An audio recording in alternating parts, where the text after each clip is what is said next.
Hello friends, this is Mike Williams. With this presentation, I will offer my thoughts and insights into Billy's new album McCartney III, which was released on December 18th of 2020. I would like to thank those of you who forwarded me information which helped to compile this presentation. As is always the case with William, McCartney III, especially the album art, is chock full of occult clues. I will also comment on the new Let It Be film by Peter Jackson, which is scheduled to be released in 2021. Before we move on, please note this presentation is about the Beatles and the McCartney conspiracy, so if this topic is not your cup of tea or it makes you upset, I highly recommend clicking the stop button and moving to content that better aligns with your beliefs about who and what the Beatles were and continue to be. For everyone else, thanks for being here. Let's move to the first slide and begin the analysis. This article comes to us from the Daily Mail, and I call this the Kool-Aid version of the McCartney III backstory. It has very little to do, in my opinion, with the real motivations behind the release of the album. The article is titled, Sir Paul McCartney Made His New Album in Lockdown by Accident. In this article, Billy tells us his 18th solo album, McCartney III, was somewhat of a happy accident. He goes on to say he wrote and recorded it during lockdown earlier this year, and he didn't realize what he was creating when he did it, and says, I wasn't trying to make an album, so suddenly I had these 10 songs. I didn't know I was making an album. Well, I think there might be more to the story as we will soon see, but before we dive in, let's take a look at some fun, if not quirky, Macca moments. Here's an image of Billy posing for what is obviously a staged photo with his face wrapped. And part of his merch for McCartney III is a Macca Mask for those that want to add a little fab to the ritual. This is an image that was sent to me by a listener, and I don't know if it's been doctored or photoshopped. Sometimes it's very difficult to tell. But whether the image is real or not, it is funny. We see he's at a function and he has a name tag which says Billy. So I zoomed in on the tag, which you can see on the right, and there it is. And for good measure, I reversed the contrast to get another view. So welcome Billy to the presentation. Let's take a moment and set the table a bit before we get into the details. McCartney III is Billy's 18th solo album, and of course, 18 reduces to the number 9. Dice, in its singular form, is called a die. The 3 dots on the die can have multiple references, including the Trinity, the 3 sides of a triangle or pyramid, the 3 phases of the Beatles, and Billy's 3 personas comprised of biological Paul, himself, and the role he plays of Paul McCartney. The die is also a cube that has 6 sides and symbolizes Saturn Worship and Luciferianism. Also, when we count the dots on the die's reflection, we get double 3s or 33, representing the 33 degrees of the Scottish Rite of Freemasonry, as well as the numbers 6 and 9, where 9 is the number associated with Billy playing the role of Paul McCartney. And when we combine the name McCartney with the die, we get McCartney die, cluing us in that Paul is dead, and perhaps Billy is also hinting that he himself is reaching the end of his life. Let's move to the next slide and discuss the 3 phases of the Beatles. The first phase was the pre-1962 timeframe where Pete Best and Stuart Sutcliffe were in the band. This was the bar and club period where the Beatles were being prepped for the role Tavistock had them slotted for. This was a time when they were continuously playing live in order to strengthen their playing skills in preparation of what was ahead of them once they connected with George Martin in 1962. The second phase began in the latter part of '62 when Pete Best was replaced by Ringo as the drummer. This took place right before they signed with EMI Parlophone and began working under the tutelage of George Martin.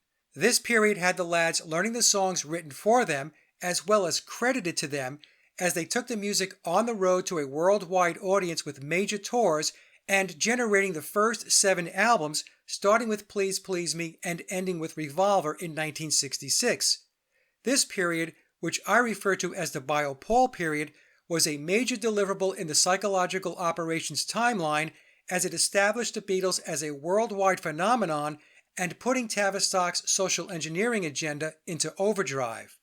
The third phase was the Billy era, and this part of the timeline was designed to focus solely on studio work as Billy kicks off the psychedelic period with Sgt Pepper, which was released on June 1, 1967. As I have discussed in many other presentations and shows, the Beatles were Freemasons and immersed in Masonic occult symbolism. If we look at the lower left of the chart, I have an image of Stuart Sutcliffe going back to the Phase 1 period, where he is making a Masonic hand gesture which I will explain in a moment. In the middle of the slide, we see the Phase 2 Beatles, where all of them are displaying the Masonic lion's paw, a symbol which refers to personal transformation and spiritual enlightenment within the teachings of Freemasonry. The Beatles' 1962 through 1966 Red Album and the 1967 through 1970 Blue Album are representative of the Red and Blue Lodges of Freemasonry. Okay, so let's take a closer look at Stuart Sutcliffe's Masonic hand gesture and what is being symbolized. The symbol Stuart is flashing is the cube. The cube is a symbol of Saturn. Also, when we draw a line through the center of the die, we create two triangles and can make correlations to the alchemical symbols of the four elements, which are air, fire, earth, and water, each of which has its own characteristics while also aligning to the signs of the zodiac. For the purposes of this discussion, I will focus on the meaning of the cube. The cube has 6 sides and in the occult represents Saturn, which is the 6th planet. The cube is also represented as a hexagon. When we connect the 6 points of a hexagon, a 3-dimensional cube emerges. At first, it might be hard to see, but if you look at the image of the hexagon at the bottom left of the slide, and then look at the black die to the right, you should see the correlation. We are told by NASA that at the North Pole of Saturn, there is a hexagon-shaped formation. Now, whether you believe NASA or not is not the point. Instead, we should ask ourselves, why is NASA, which was founded on occultism, showing us the hexagon? And what they are telling us is the hexagon is a cube, and the cube, or more specifically, the black cube, is a reference to Saturn. Saturn worship is associated with Luciferianism. This is why we see large black cubes across the world. The image on the right shows giant cubes on display in Australia, Denmark, Manhattan, and Santa Ana. Why is this? It's because Saturn worship, or Luciferianism, is the spiritual belief system and ideology of the controllers. For anyone interested in why the controllers worship Saturn, I will leave a link in the description box to my October 2020 presentation in Greenville, South Carolina, where I cover this topic and offer my theory. And now let's take a look at another well-known cube. Many people are familiar with the Kabaa in Mecca. It is the most sacred site in Islam, and as we can see, it is a large cube. In fact, the word Kaaba, which sounds similar to Kabbalah, means cube. When Muslims make their pilgrimage to Mecca, part of the ritual is to walk around the Kaaba, forming a ring, symbolizing the rings of Saturn. Saturn is the Lord of the Rings, and I will tie this out later in the presentation when we discuss Peter Jackson and his work on the new Let It Be film. Now let's take a look at how the cube ties into Billy. As I mentioned, along with the die being the singular form of dice, it is also being used by Billy as a Pole is dead clue. I covered how a hexagon which has 6 sides becomes a cube when displayed in 3D format, as well as the hexagon and the cube being symbols for Saturn. So along with Billy using the cube symbolism to represent his spiritual philosophy of Luciferianism, he is also using wordplay to tell us biological Paul, or McCartney, the name at the top of the album, is dead. When we look at the album cover, we have the name McCartney at the top, and then below McCartney, we have the die. And when we connect the name with the symbol, we are being told McCartney die, or Paul die, or Paul is dead. This clue takes us back to the Sgt Pepper album cover and the drum clue. When the drum is mirrored, as we see in the red circled area on the right, we get the words he, die. And look what's between he and die. A diamond-shaped character or a cube consisting of two connected triangles. Can you see what Billy did? He linked his new album, McCartney III, back to his first Beatles album, Sgt Pepper, where he introduces himself as Billy Shears. It's quite clever. Now, for anyone who thinks this is all coincidence, here are two images showing the hexagon or cube during two different Beatle phases. The image on the left has Bio Paul from phase 2 standing on and framed in a black hexagon or black cube. The image on the right is Billy from phase 3, photographed inside a black framed hexagon or black cube. It's not coincidence, my friends. Now, the hexagon is also symbolic of carbon-6, which is the element with the atomic number 6 on the periodic table, represented by the symbol of C. This non-metallic element is the key to the chemistry of living organisms. Carbon is the basis for organic chemistry and the second most abundant of the 11 elements found in the human body after oxygen. So the hexagon, or the cube, is also representative of life. Please note the upper right image, where we see the Star of David, which is created by bringing together two overlapping triangles, which forms a 6-pointed star, and 6 smaller triangles with a hexagon in the middle. It should also be noted that when we add the atomic number 6 to the letter C, which is the third letter in the alphabet, we get 6 plus 3, which equals 9. Since the world is run by occultists, everything the controllers display and present has occulted meaning. We know that Islam via the Kabaa and Judaism via the Star of David have the cube embedded in their religions, but what about Christianity? Well, here we can see, when we unfold the cube, it forms a cross. Now that we have a better understanding of the cube, let's circle back to the McCartney III album cover. When analyzing the album art, I noticed the numbers 3, 6, and 9 are very prominent. There is a quote attributed to Nikola Tesla that says, "If you only knew the magnificence of the 3, 6, and 9, then you would have the key to the universe." Obviously, the title of the album itself, McCartney III, and the die with 3 dots represents the number 3. But the die is also a cube and symbolizes the number 6 because it has 6 sides. We also find the number 6 by adding together the 3 dots on the die to the 3 dots in its reflection. We get the number 9 from the name McCartney, which contains 9 letters. For anyone who has followed my work or read memoirs, you know that when Billy's playing the role of Paul McCartney, he's about the 9s. And when he is William, or himself, he's all about the 6s. The number 3 represents a direct link to Source or the universe. It's a number that also represents the Trinity. 6 represents the strength within ourselves and is also the number of man. 9 is in accordance with moving on from the past and experiencing transformation and change. 3, 6, and 9 are also fundamental to vortex math, which is a theory that posits these numbers represent a vector between the third and fourth dimension. Therefore, 3, 6, and 9 are considered higher dimensional energy which influence other numbers and are instrumental in the creation and existence of the universe. McCartney III, with its simple artwork, is in fact displaying Billy's deep understanding of the esoteric and occult knowledge. Billy loves the number 9, and he embeds it along with his other favorite occult numbers like 3, 6, 9, 11, and 33 anywhere he can. But 9 is clearly his favorite number. McCartney III is Billy's 18th solo album, and of course, 1 plus 8 equals 9. The album was originally going to be released on December 11th, 2020. When we add the numbers for the month, the day, and the year, it reduces to 9. When the album was delayed, he chose a date that also regroups to 9, and he did so in a very clever way. The final release date of the album was December 18th, 2020, and to get to 9, he took the month of December, which is 12, or 1 plus 2, summing to 3, and then the day, which was the 18th, which reduces to 9, and multiplied the two. So the month times the day is 3 times 9, which equals 27, and when we add 2 plus 7, we get 9. But what about the year?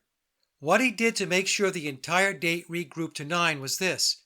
He took the year 2020, which reduces to 4, and then multiplied the 4 by the 9 from the month and day calculation.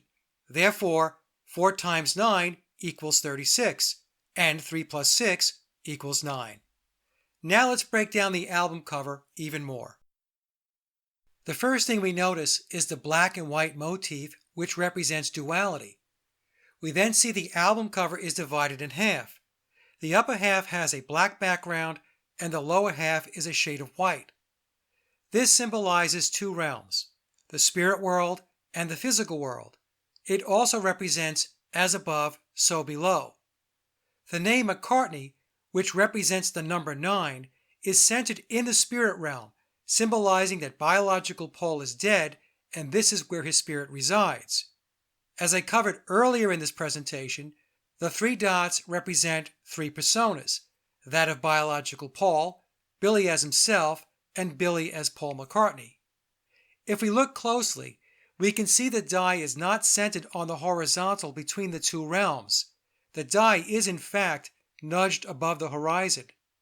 With this depiction, I believe Billy is telling us that because of his age, he turned 83 this year, that his time on the physical plane is coming to an end, and his own passing is on the horizon. The die, which represents a cube, the hexagon, and Saturn, and symbolic of the number 6, represents Billy, since he tells us in memoirs he is all about the sixes. Going back to 3, 6, and 9, 3 is represented by the 3 in the title of the album, as well as the 3 dots on the die. 6 is represented by the cube with its 6 sides, and of course the name McCartney contains 9 letters. When we put it all together, we have 3, 6, and 9. The mirrored die also represents double 3s, which is symbolic of 33, or the 33 degrees of the Scottish rite of Freemasonry. We can also add the 3s from 33 and get 6, or multiply the 3s and derive 9. As we can see, what appears to be a simple album cover is loaded up with occult symbolism. Now let's take a look at the back of the album. In the first call-out, we see Billy's profile set up against the sky with clouds. This recalls the song Fool on a Hill with the lyric, well on his way, head in a cloud. The song Fool on a Hill is symbolic of the Fool card in the tarot deck. Billy is the Fool on the hill. The Fool represents new beginnings, having faith in the future, being inexperienced, not knowing what to expect, having beginner's luck, improvising, and believing in the universe. Now take a moment and think about the task Billy took on when he replaced Bio Paul and his journey, and the Fool card makes perfect sense. The album contains 11 songs, and of course this was intentional.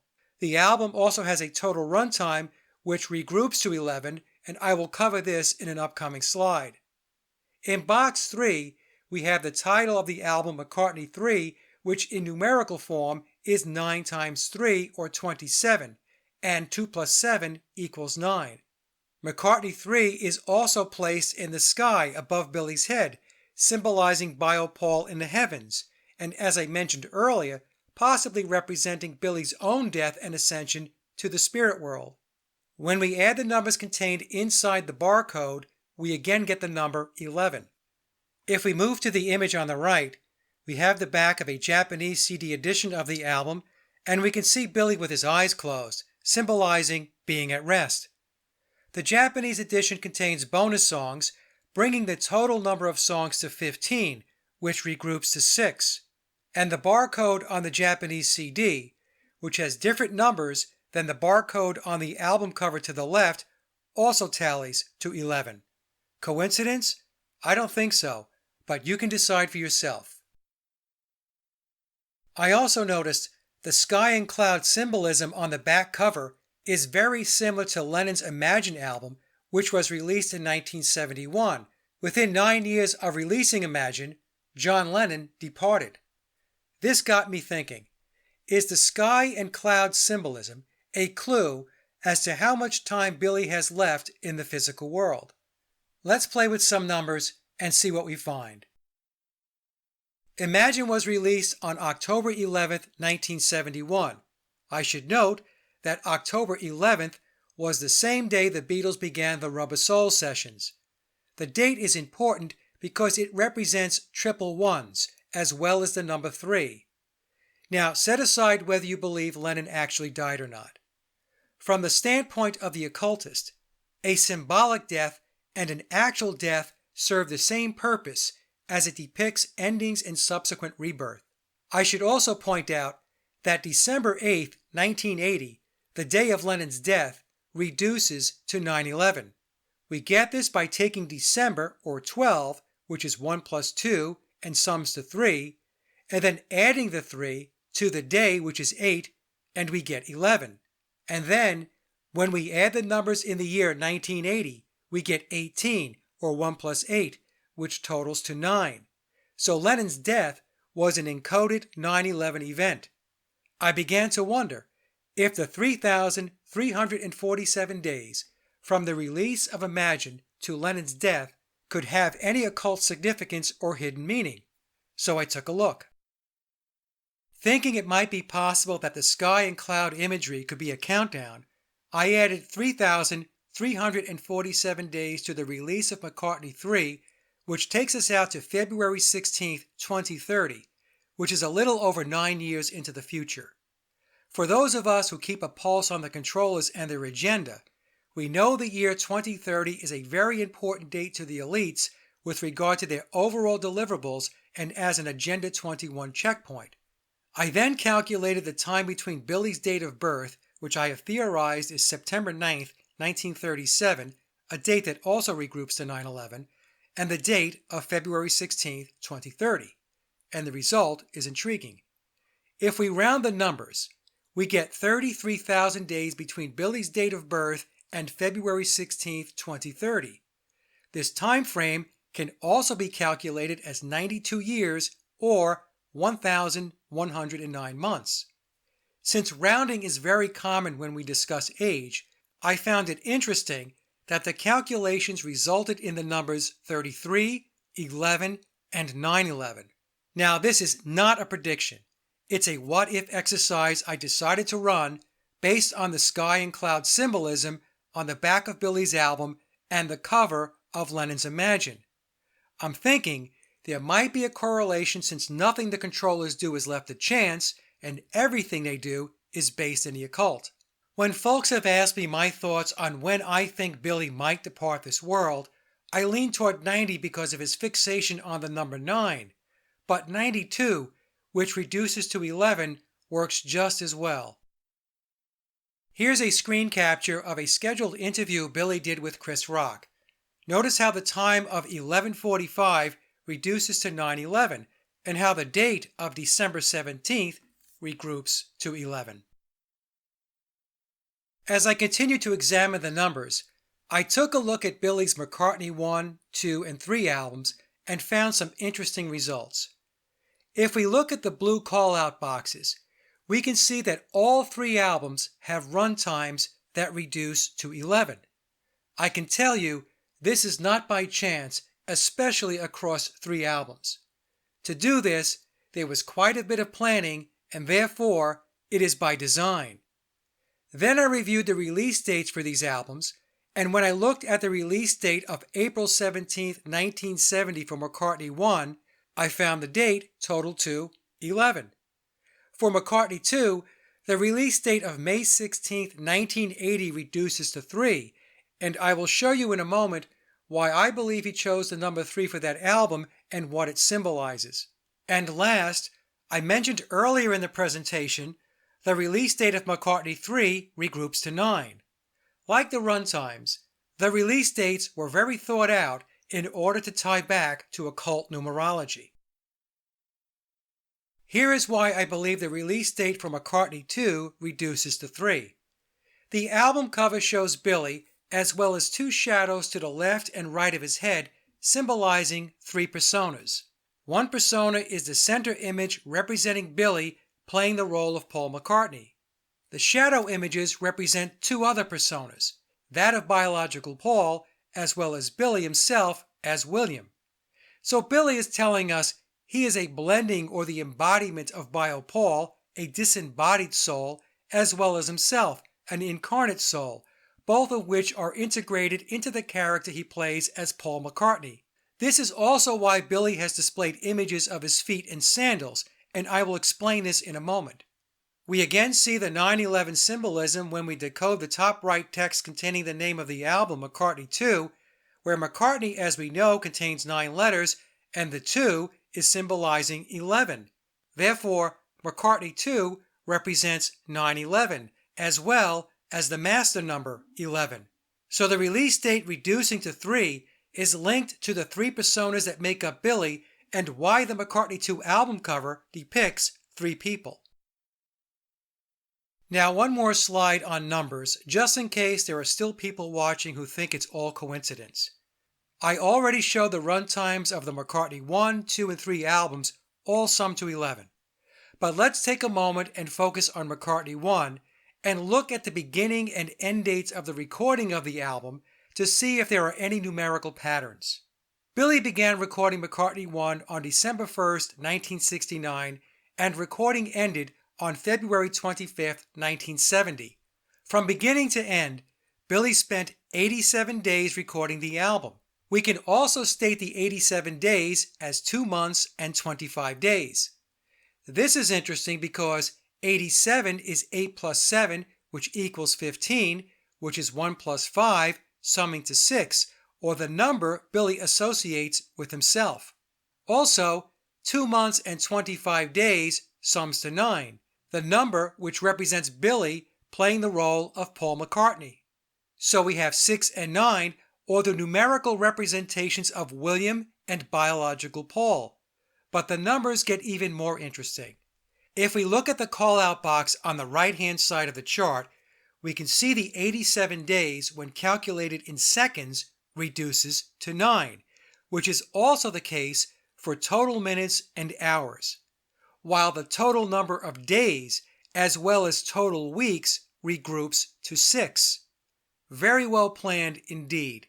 And remember, in the occult, 6s and 9s can be flipped where 6 becomes 9 and 9 becomes 6, or as Jimi Hendrix sang, if 6 was 9. All right, we're not going to bother with the weather. Just look out of the window. Oh, you want the weather? It's the up to you. degrees have changed. Oh, this is a nice degree. The temperature's 69. Get it? Yeah. Humidity is 90%, number 9, that's all right. Barometer 30.013, that's another 9. Inches and falling. Inches and falling, that sounds like a song. Wind, southeast at 6. See, it's all 6 and 9s. Very deep, man, very deep. See, it's all 6 and 9s. Very deep, man, very deep. Now let's talk about Billy's feet. A number of people reached out to me asking if the photo inside the McCartney III Gatefold is showing 6 toes. So I enlarged the image to take a look and concluded the picture of his right foot is inconclusive. It's another example where I believe Billy is being coy and intentionally obscuring or masking the details. I see 5 toes. What some folks believe might be a possible 6th toe appears to be beach sand on the sandal strap. Now, that being said, it doesn't mean there's not a 6th toe hidden by the sandal. Setting aside 5 toes versus 6 toes, let's understand why Billy shows us his feet so many times. It does seem weird, but it makes sense once we know that the feet symbolize aspects of the soul. The foot without a shoe symbolizes a disembodied soul. The foot with a shoe represents an embodied soul.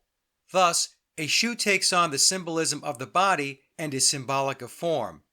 Since sandals partially cover the feet, Billy is telling us he is comprised of both an embodied and disembodied soul.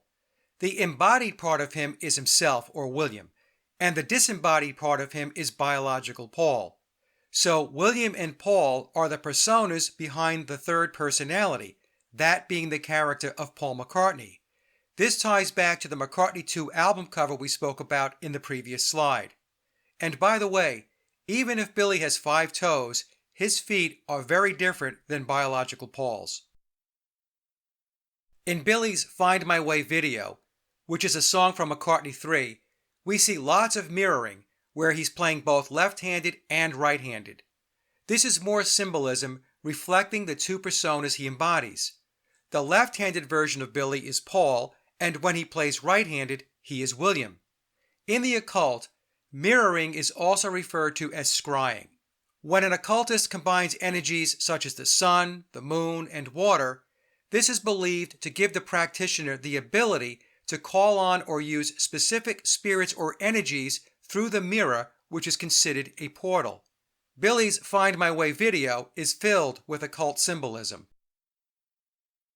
Billy has occasionally dropped clues to let us know he is not left-handed and thus not Paul McCartney.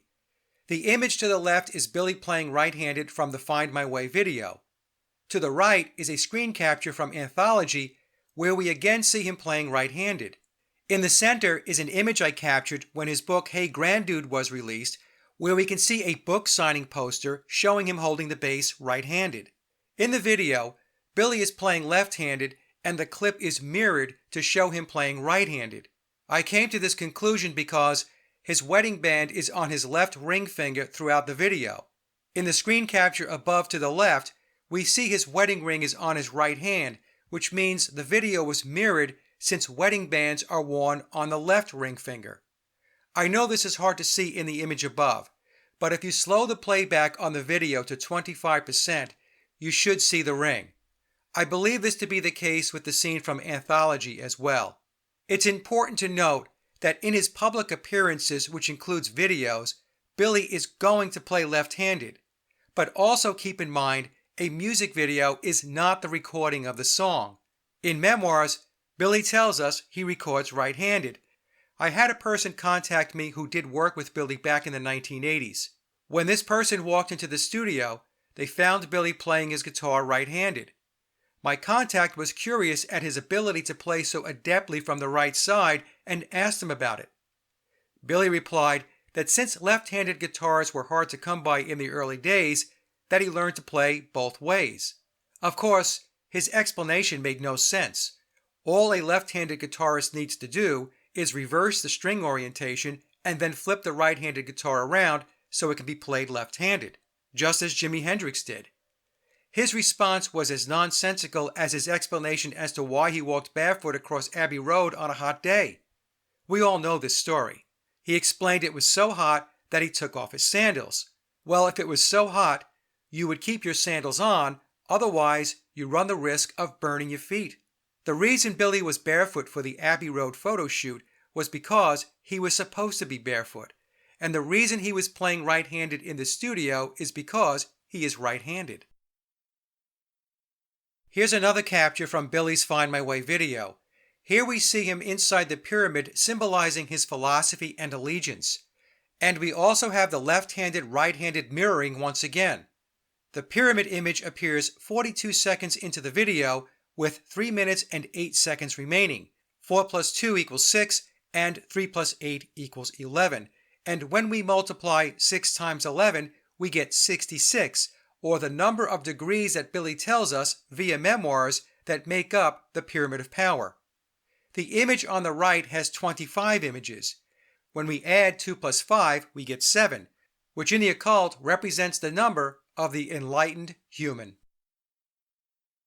Let me take a moment and offer my opinion on the music and lyrics of the album.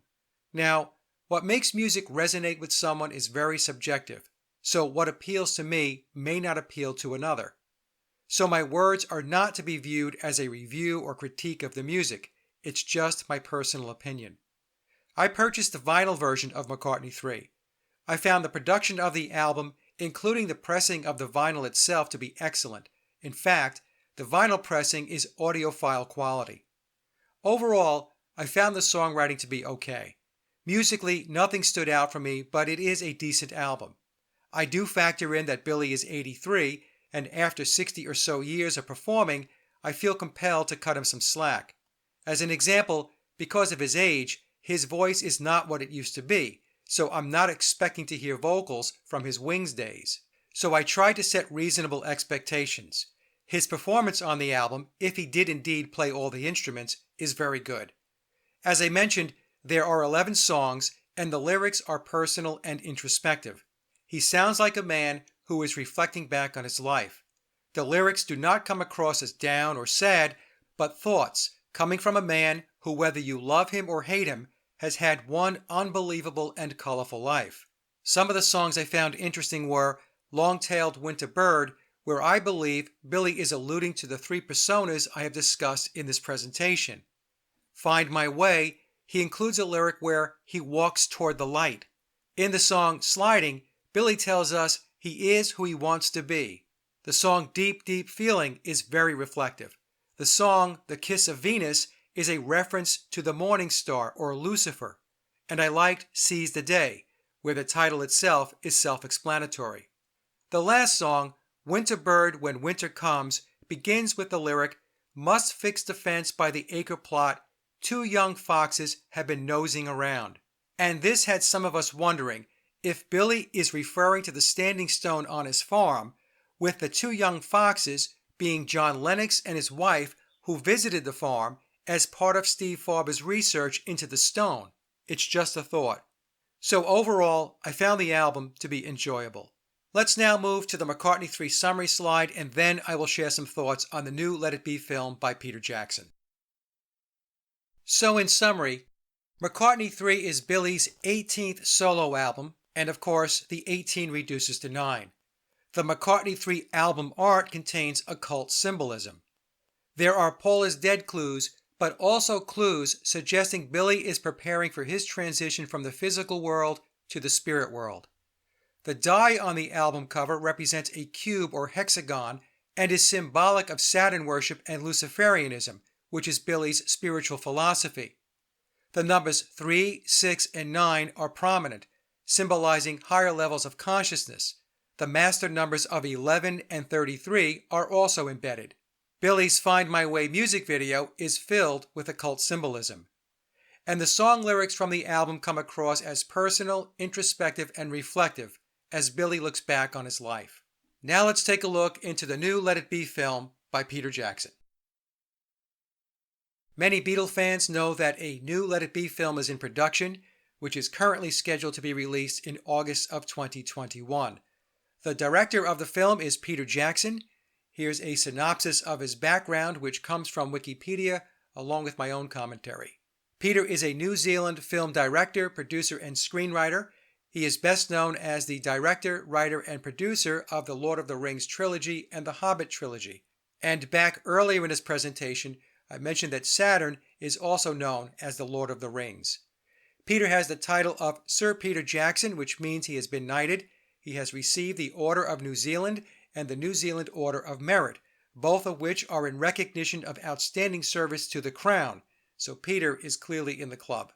Jackson announced that he will direct a documentary film about the making of the Beatles' final album, Let It Be.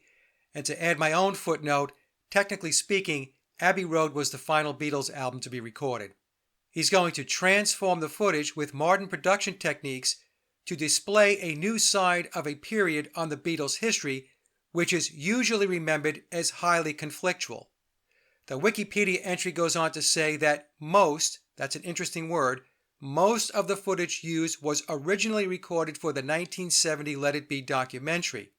The article goes on to say that the film is created around 56 hours of never-before-seen footage and 140 hours of audio made available to Jackson's team, which is the only footage of any note that documents them at work in the studio. Now, isn't that an interesting sentence? It reads like they're saying, this is the only content showing the Beatles actually working in the studio over the band's entire timeline from 1962 through 1969. If this is the case, how is it for the most famous band in the world that there's only 56 hours of film footage, which equates to less than 5 days, and by the way, 56 reduces to 11, and only 140 hours or approximately 6 days of audio? And that's the only footage that documents them in the studio of note? Personally, I would be far more impressed if someone showed me proof of their writing, rehearsing, and recording the Rubber Soul album, but we know that's not going to happen. Anyway, Disney acquired the distribution rights and the film is currently scheduled for an August 2021 release. So, what we have going on here, in my opinion, is an effort to buff up the fictional narrative of the Beatles and to rewrite history as a group of fun-loving, lovable lads who always got along, even in the end. When in fact, the original Let It Be film captured the true atmosphere of the sessions and where the Beatles were at mentally as a band. In Memoirs, Billy tells us his relationship with the band had its ups and downs throughout his tenure starting in 1966. Also in Memoirs, Billy tells us it was him that pulled the plug on the Beatles. Yoko was not the reason. So it will be interesting to see if Peter includes the famous exchange between Billy and George, where Billy is instructing George on how to play guitar and George becomes agitated with him and a terse exchange ensues. Or the scene of Billy talking to John about playing live gigs and Lennon having this bored look on his face. Or completely ignore John Lennon's song, How Do You Sleep, which was released on September 9th, 1971, Billy's birthday, a song that was released only 1 year after Let It Be came out, where John rips into Billy and during one documented rehearsal of the song calls Billy a cunt. Based on the press releases I have read so far, this film appears to be an attempt to rewrite history by putting a happy face on a period of Beatle history that was clearly in decline and make a ton of money in the process, as the gullible masses will undoubtedly line up to drink the Kool-Aid. So that's my 2 cents. Now let's take a look at a perspective that came to me from someone who understands the filmmaking business. This person reached out to me unsolicited to offer their insights. And so here's what they had to say about the trailer that Peter Jackson put out on his Let It Be film. And the link to Jackson's clip is in the description box below. Quote, "After watching the little clip, my first question is, how is there 56 hours of unseen footage? The term before unseen should raise a red flag. Who has never taken the time to look at these film reels in 50 years? Then there is image quality. This looks like modern 720p or 1080p HD or even 4K video with a 16mm effect sauce. Definitely not 16mm stock. The press info reads, it has been shot in 16mm, blown up to 35mm, and restored.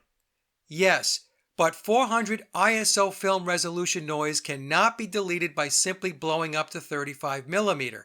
Lost shadow detail by lack of light cannot be dialed back in by restoring. If the emulsion doesn't contain the information, it is simply not there.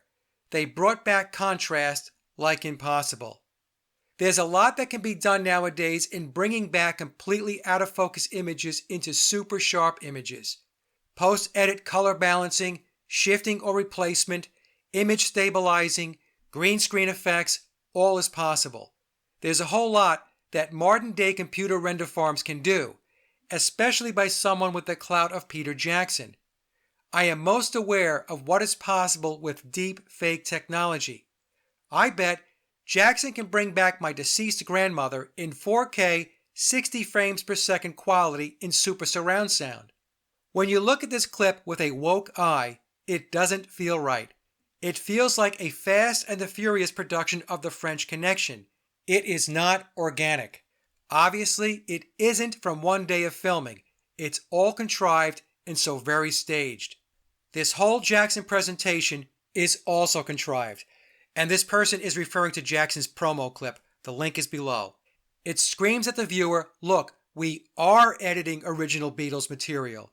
He is trying too hard to convince us that this is not staged. Most people won't recognize manipulated imagery. This holds true in current times." End quote. So there you go.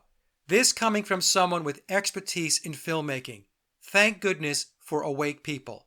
Now let's move to the next slide and try to answer the question as to why Billy is playing both sides of the coin, meaning disclosure versus the official narrative. I have been asked many times, when is Billy going to fully disclose, and why is he going about disclosure in a very subliminal way? And why does he continue to push the mainstream narrative of the Beatles versus just coming clean? The rate and pace of his disclosure is governed by his legal obligations, which means he has restrictions as to how much he can openly reveal. If he strays outside the legal parameters, he runs the risk of breaching his contract and becoming entangled in lawsuits with the potential for significant financial impacts, since his financial structure is directly linked to his playing the role of Paul McCartney, a role that he is contractually obligated to play. In Memoirs, Billy tells us that he will not risk damaging all he has built, and he will not do anything that will hurt his family. But that being said, Billy has been disclosing in covert ways ever since he publicly emerged as Paul McCartney. For example, on Sgt Pepper, his debut Beatles album, we are introduced to Billy Shears along with a ton of Paul is Dead clues in both the song lyrics and the Sgt Pepper album cover. This is something he has been doing ever since. And as I have shown in this presentation, McCartney III is no exception. Over the years, we have many interviews and video clips where he masterfully speaks and tells us he is not Paul McCartney. So apparently, he is permitted to disclose as long as it is masterfully done. Masterful speaking is a technique used by Freemasons, which allows them to speak the truth as long as their words are encoded or disguised within their presentation. For those that are aware of the technique, they will receive the truth. For those that are unaware, they will continue to be deceived and embrace the illusion. As I've mentioned in a number of videos, Billy views Memoirs as a book which offers the intrepid the opportunity to get a glimpse inside the pyramid of power in order to gain a better understanding of how the world truly operates. In a way, Memoirs is very similar to the message in The Wizard of Oz, where we are given the opportunity to pull back the curtain and take a look inside the control room. He is also very aware that only a very small percentage of the masses are ready and motivated to engage and pursue this level of awakening. The overwhelming majority of the population is completely immersed in the illusionary world, a world that has been fabricated for them to keep them preoccupied with things that in the end are not very meaningful. Why Billy is motivated to reveal hidden knowledge is a good question, and it's a question that only he can really answer. But since I get asked this question many times, I will offer my opinion. When someone does not live their true life, in other words, they forsake their true identity to become someone else, there is always going to be that part of the soul, or even the ego, that wants to break out and say, hey, this is who I really am. It's similar to the actor who becomes typecast. For example, the public saw Leonard Nimoy as Spock, even though Leonard Nimoy played other roles and had talents outside of the movies and television. But he could not escape being identified as Spock. Well, I would say Billy has a similar situation. Think about all the songs he has written for the Beatles, as a Beatle, and for 50 years after the Beatles, and everyone believes those songs were written by Paul McCartney, a person that passed away over 5 decades ago. So I believe there is this nagging feeling inside of him, especially now that he is reaching the end of his life, where he wants the world to know, even if the message is encoded, that it was William Shepard who created the lion's share of the McCartney portfolio and not Paul McCartney. In other words, he is looking for the credit he believes he has earned and which, in his mind, is long overdue. Now, I'm not saying I agree with this, or that Billy deserves anything. My personal take is he made choices, and with choices, there are consequences, both good and bad. That's life. The other aspect to this has to do with how high-level Masons and secret societies view knowledge and intellect. There is the possibility that Billy is engaged in a process of initiation involving those that are awake and receptive to what Manly P. Hall refers to as the secret teachings of the ages. This awakening process is considered enlightenment or illumination by the cultic elite, and therefore is designed to lift the awakened individual up and out of the sea of unknowing. Now let's take a moment and briefly discuss Billy's Luciferian philosophy. But before I start, I would like to note that as I researched Luciferianism, I had an exchange with a knowledgeable source that explained to me that many Luciferians will state the Lucifer they worship is not the Lucifer defined by the Christian belief system. In general terms, Luciferian philosophy teaches that one must balance the spiritual and material aspects of their existence here in the physical world. They might also argue that Satanism is a corrupted version of Luciferianism in that Satanists focus almost exclusively on their physical desires and very little on their spiritual aspects. In fact, there are Luciferians that will reject the notion that Luciferianism and Satanism are interchangeable. Luciferians hold the belief that one should pursue their innermost desires or pure will, and there is nothing wrong with accumulating wealth and fame as long as it is balanced with spiritual disciplines. Luciferians also believe it is fair game to leverage the unknowing of others to obtain what the Luciferian desires in pursuit of their will. In other words, what another person is ignorant of or does not know is not their problem. If a person is unknowing and wishes not to be outwitted or outmaneuvered, then they should seek knowledge. Simply put, a Luciferian places the responsibility of obtaining knowledge on the individual. We see this philosophy play out all the time in environments like the corporate world.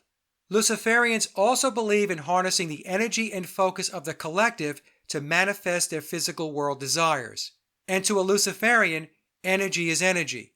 For example, people who research Paul is dead and claim to despise Billy and then post, write, and rant about him in a negative light are unwittingly focused on him and thus directing their energy toward him in the form of thought and consciousness, which he then manipulates to his benefit. Luciferians look to manifest an external world that mirrors their internal will, while most people do the exact opposite, where the external world becomes their internal mindset. Luciferians will argue this is the reason why most people lead suboptimized and unfulfilled lives. Now, I'm not saying I agree or disagree with the tenets I just explained. All I'm doing is presenting what I have learned by researching the Luciferian ideology in order to gain a better understanding of those that control this realm. Since the Beatles are a monstrous cash cow for Billy, and Billy seeks to optimize his physical world ambitions, he will continue to push the fictional mainstream Beatle narrative because he benefits significantly from it. It goes back to taking advantage of the unknowing, which is represented by the 99% on the chart. Now, for those that are awake to the fiction, there is this initial energy that comes Billy's way because people are researching and investigating the conspiracy, like me or possibly you. But over time, the benefits to Billy decline as people who learn the truth begin to spend less of their energy focused on the Beatles and on Billy. For example, I have cleared out much of my Beatle collectibles, and even though I still appreciate the craftsmanship and production of the music, I spend very little time listening to Beatle music these days because for me, the luster is gone. There was a time when I would be anticipating the release of the new Let It Be film by Peter Jackson, but today I can care less. The worship is gone. Many people have written me and expressed the exact same feelings. Even books on the Paul is dead topic are not lucrative endeavors because it is a niche topic. What makes it niche is the fact that the overwhelming majority of the masses are unwavering in their worship and immersed in the illusion. So from a purely financial perspective, Billy's time and energy is better spent promoting the mainstream Beatle narrative since it has an overwhelmingly better return on investment, and it's an area where he can harness far more of the collective consciousness that is maniacally focused on him. So I would argue that his disclosure process, as underground as it is, contributes to the balancing between the spiritual and material aspects of his life in the physical realm. In other words, his physical gain comes from the official narrative, and his spiritual offset is disclosure. Some might think of it as a form of balancing karma. Spiritual or universal laws dictate that truth is an imperative, and a Luciferian, if I understand their tenets correctly, must balance those scales. And that concludes the presentation. But before heading out, I will leave you with an excerpt from David Lynch where he offers his insights on consciousness. And then I'll play an interesting clip from the movie Under the Silver Lake. As you listen and watch, look for a particular iconic instrument. It's a great truth drop.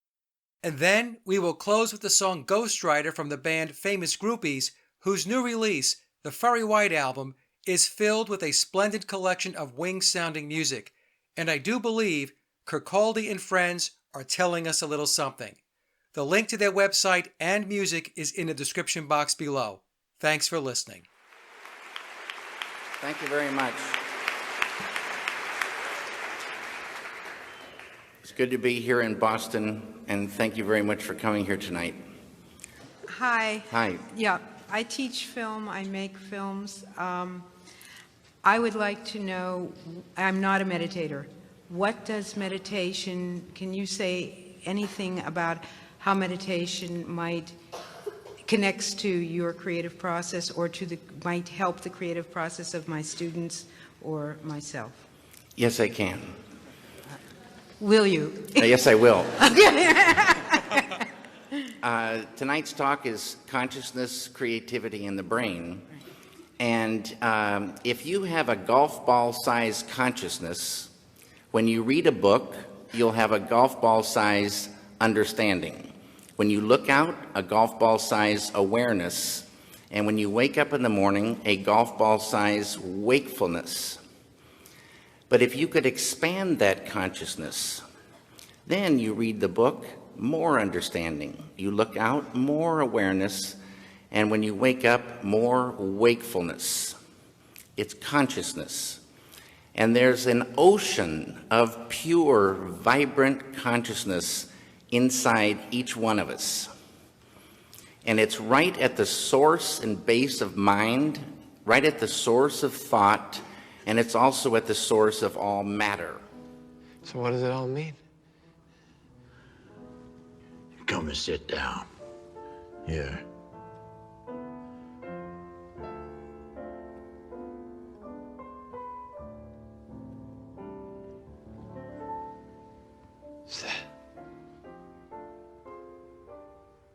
Is that Kurt Cobain's Fender Mustang guitar? Oh, I don't know. Probably. I don't remember. I have so many things. Can I pick it up? Well,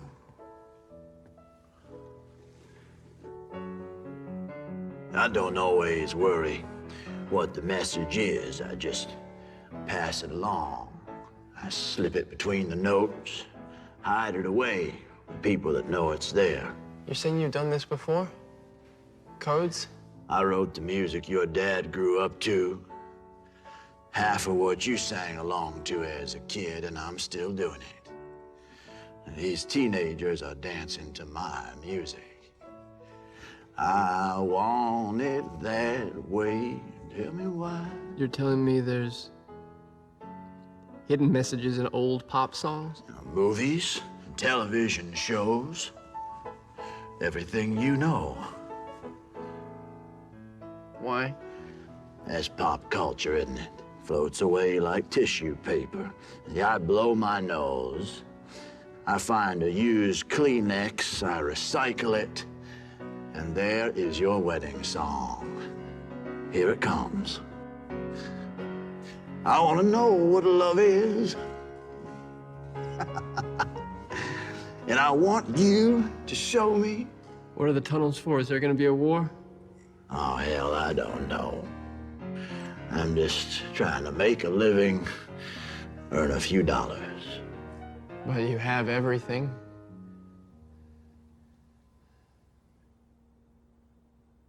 No.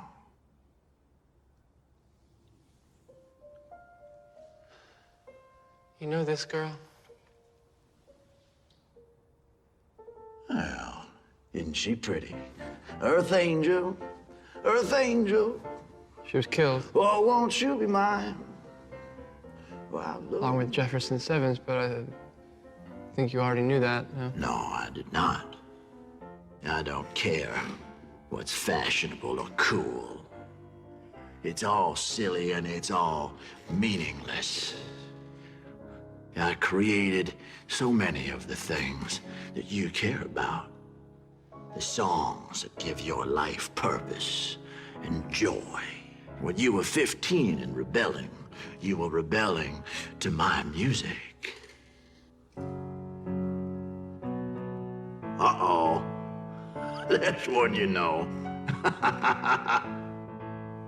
That song was not written on distorted guitar. No. I wrote it here on piano somewhere between a blowjob and an omelet. There is no rebellion.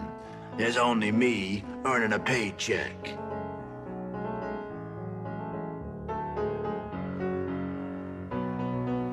I don't believe you. Well, good, because the real message was not meant for you. So it's better if you just smile and you dance and you enjoy the melody. Because this ugly old man, me, I am the voice of your generation. Your grandparents, your parents, and all the young people that follow you. I love rock and roll. Drop another dime in the jukebox, baby.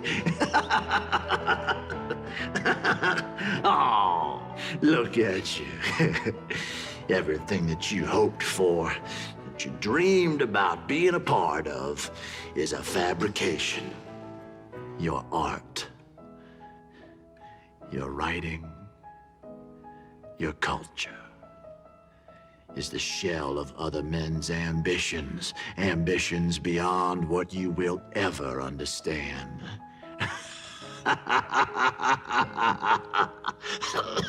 That's funny to you. Well, it's a little bit funny, don't you think? Because I wrote this, and I wrote this, and I wrote this. Stop it. And I wrote this too. Stop it! Who's paying you to write these songs? Who's paying you to write these songs?